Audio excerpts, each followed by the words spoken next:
नमस्ते. आपलं अरविंद गणेश दामले चॅनेलमध्ये स्वागत आहे. मी अरविंद दामले आपल्यासमोर प्रस्तुत करीत आहे माझ्याच काही रचना. हा आहे या रचनांचा 1036वा भाग. आपल्याला या रचना पसंत पडल्या तर माझ्या अरविंद गणेश दामले चॅनेलला सबस्क्राईब करा, लाईक करा, शेअर करा, बेल आयकॉन आणि नंतर ऑल हे दाबायला विसरू नका. तर माझी पहिली रचना आहे, जो आदमी दुखी होते हैं वे खुश लोगों को देखना भी पसंद नहीं करते. वे हमेशा दूसरों को अपने जैसा बनाने की कोशिश करते हैं. दुसरी जी रचना आहे तो आहे ब्रह्मसूत्रांचा पुढला भाग, 18वा भाग आणि एकूणातलं 35वं सूत्र. शब्द मनाला जोडलेले आहेत. पण जसे बीज हे नेहमी छोटंच असतं पण त्यातच विशाल वृक्ष लपलेला असतो, तसंच जो पुरुष असतो, अंतरात्मा असतो, तो सूक्ष्म असतो. कर्म हे मनाला जोडलेलं असतं आणि आत्म्याला जोडलेलं नसतं. यानंतर दुसऱ्या विभागातलं 6वं आणि एकूणातलं 36वं सूत्र घेऊया. स्मृतींमध्येही आत्मा आणि ब्रह्म हे वेगळे दाखवलेले आहेत. ब्रह्म सगळ्यांच्यामध्ये असतो आणि सगळ्यांना मायेमुळे यंत्रावर असल्यासारखं गोल गोल फिरवत असतो. तर शंका अशी आहे की हा जो आतमध्ये असलेला आत्मा आहे तो काय असतो आणि ब्रह्मापेक्षा वेगळा कसा काय असतो. वास्तविक वेदांमध्ये तर म्हटलंय की जे काही असतं ते सगळं ब्रह्मच असतं आणि बघणारा पण ब्रह्मच असतो, कारण ब्रह्माखेरीज आणखी कुणी आणि काही नसतंच. मग सोन्याचे दागिने हे दागिने न राहता सोनंच होतात आणि मातीची गाडगी, मडकी, माठ, सुरई वगैरे सगळं मातीच तर असतं. मुळात सगळं एकच असतं आणि एकापासूनच बनलेलं असतं. हे एकदा समजलं की मग वेगवेगळे आकार आणि नावं यांना काही महत्त्व राहत नाही.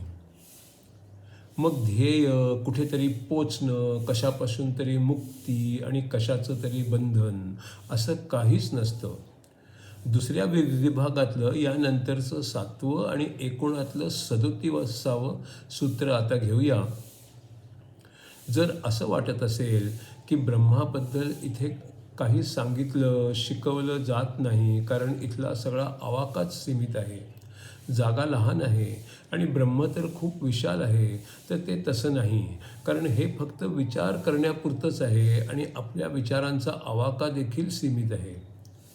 कुठलंही अर्भक हे छोटंच असतं, ते छोट्या जागेत राहतं, म्हणून ते छोटंच असतं असं काही नाही. त्याची खूप मोठा वृक्ष बनायची शक्यता असतेच की आणि खूप मोठा माणूस बनायची पण शक्यता असतेच की. तसंच आत्मा लहान असला तरी तो विशाल होऊन ब्रह्मा बनू शकतो. छोटा कण असला तरी तो सगळीकडे जाऊ शकतो. राजा जरी एकच असला सबंध देशामध्ये तरी त्याचं असणं हे राज्यभर दिसून येतं. याच्यावर शंका अशी की जो सगळीकडे असतो तो सूक्ष्म होऊन या छोट्याशा जागेत मावतो कसा काय. हे अशा पद्धतीने आपल्या सीमित मेंदूला समजावं म्हणून सांगितलेलं आहे. ब्रह्मामध्ये सूक्ष्मता ही आहे. लहानशी दगडाची, मातीची किंवा लोखंडाची मूर्ती ब्रह्माचं प्रतीक होऊ शकतं आणि आपण त्याच्याविषयी आस्था आणि श्रद्धा बाळगू शकतो.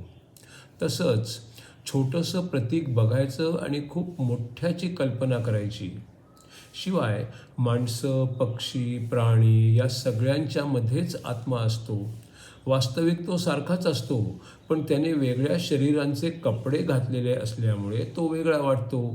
पण एकच नट जसं वेगळ्या नाटकांमध्ये वेगवेगळे कपडे घालतो आणि त्या नाटकापुरता वेगळा वाटतो, तसं ते असतं.